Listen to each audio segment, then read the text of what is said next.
ان کا وجود طلوع صبح بہارہ کی نبید تھا اور ان کی تعلیمات ادبی خدمات اور تخلیقی کامرانیاں تاریخ شب میں ستارہ سحر کے مانند تھیں۔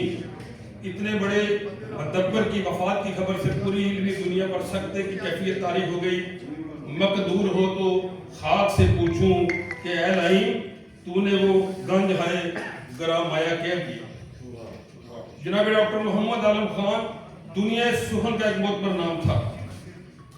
نقد و تحقیق ہو، افسانہ نگاری ہو یا نظم و غزل، ہر صنف میں انہوں نے اپنے فن کا لوہا منوایا۔ ڈاکٹر محمد عالم خان کی علامت مزاج یا مرض الموت کی اطلاع سے پہلے کہیں سے نہیں ملی۔ خاموش زندگی، خاموش موت۔ 26 جنوری 2026 کی رات کے کسی پہر حالت نیند میں ان کی روح کفِ امسی سے پرواز کر گئی تھی۔ صبح ان کے دیرینہ ملازم مختار احمد نے جب ان کے دروازے پر دستک دی، دروازہ نہ کھلنے پر 15 پر اطلاع دی گئی، پولیس کی نگرانی میں تالا توڑا گیا تو انہیں بستر پر مردہ حال میں پایا۔ ڈاکٹر صاحب لاہور میں طویل عرصہ سے اکیلے رہتے تھے، 2 بیٹے تھے، بڑے ہوئے تو دونوں بیرون ملک سیٹل ہو گئے۔ ان کی زندگی کئی قسم کے مسائل سے گزر رہی، تاہم انہوں نے کبھی بھی اپنے دکھوں کا رونا کسی کے آگے رونے سے اجتناب کیا۔ ان کے سینکڑوں دوستوں اور قدردانوں کو اس تانیہ اتحاد کی خبر پر وقت نہ ہوئی۔ افسوس، کتنا بڑا صاحب کمال ہم سے اٹھ جائے اور اس کی سنونی ہم تک نہ پہنچے۔ کتنے بے خبر ہیں ہم لوگ، زندہ قوموں کا یہ شعار نہیں ہوتا کہ اپنے اہل کمال سے غافل ہو جائیں۔ ایسی غفلت مجرمانہ ہوتی ہے۔ شاید یہ ہماری غفلت ہی کی سزا ہے کہ ڈاکٹر محمد عالم خان کو یوں ایکائکی ہم سے چھین لیا گیا ہے۔ سامعین محترم، موت العالم کہ ایک عالم ربانی کی موت کو عالم کی موت قرار دیا جا سکتا ہے۔ عالم ربانی کی موت سے ایسا خلا پیدا ہوتا ہے جو آسانی سے پر نہیں ہوتا، یعنی جب عالم کا انتقال ہوتا ہے تو اسلام میں ایک رکھنا پڑ جاتا ہے جو آسانی سے پر نہیں ہوتا۔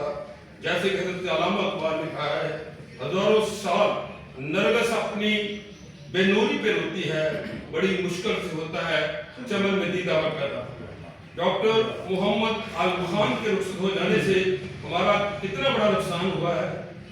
اب ان کی عدم موجودگی رہ کر ہمیں ان کی یاد دلائے گی اور وقت کے ساتھ ان کی جدائی کا گھاؤ بڑھتا چلا جائے گا۔ معدود چند لوگ ہوتے ہیں جو کمٹمنٹ، جہد مسلسل اور عزم و ہمت کے ستارہ بن جاتے ہیں۔ ایسے ہی ایک انتھک شخص کا نام ڈاکٹر محمد عالم خان تھا جو اپنے شاگردان اور دوستوں پر سائبان بنے رہتے تھے۔ بیرون شہر یا بیرون ملک سے کوئی شاعر ادیب لاہور میں وارد ہو اور وہ ان کے قابو میں نہ آئے، ایسا ممکن نہ تھا۔ دوستوں سے اسے بلوانے، اسے عزت دینے اور اس کے کام کی تحسین و ستائش میں یہ ون مین آرمی ہمیشہ پیش رہتی تھی۔ پھر ان کے خلوص بھرے حکم نامے کو پس و پیش کی نظر کرنا کسی کے بس میں نہیں رہتا تھا۔ وہ اپنے شاگردوں میں سچے خیر کا اور ہمدرد اور دوستوں کی جانسار ساتھی بن کر دکھاتے تھے۔ ان کا وجود کسی نعمت غیر مترتبہ سے کم نہ تھا۔ ڈاکٹر قاسم یعقوب اسلام آباد سے ان کے سانحہ اتحاد پر لکھتے ہیں، ڈاکٹر عالم خان نے اپنے شہر لائل پور کو کبھی نہیں بلایا۔ وہ تواتر سے لائل پور کو یاد کرتے۔ اپنی ریٹائرمنٹ کے بعد انہوں نے ہر عید تہوار کا دن لائل پور میں گزارا۔ ڈاکٹر عالم خان جب گھنٹہ گھر کے آس پاس پائے جاتے تو ہم سمجھتے کہ کوئی خاص موقع ہے۔ وہ ہر یادگار دن پر فوراً اپنے آبائی شہر بھاگتے، لاہور کی بھری مجلسیں چھوڑ آتے اور ہمیں وقت دیتے کہ لاہور بازار میں ان کی محفلیں اور جھنڈے ہوٹل پر ان کی گفتگویں بھلا کون بھلا پائے گا۔ ایسا شخص جسے زمانہ یاد رکھے گا۔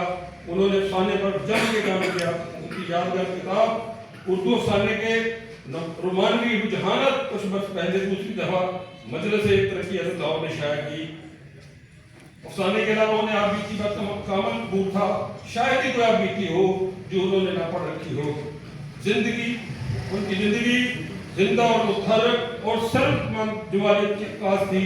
اب دیکھیے وہ مرنے کے بعد بھی لائل پور کو نہیں بھولے اور پیپلز کالونی میں اپنے آبائی قبرستان میں سپرد خاک ہوئے۔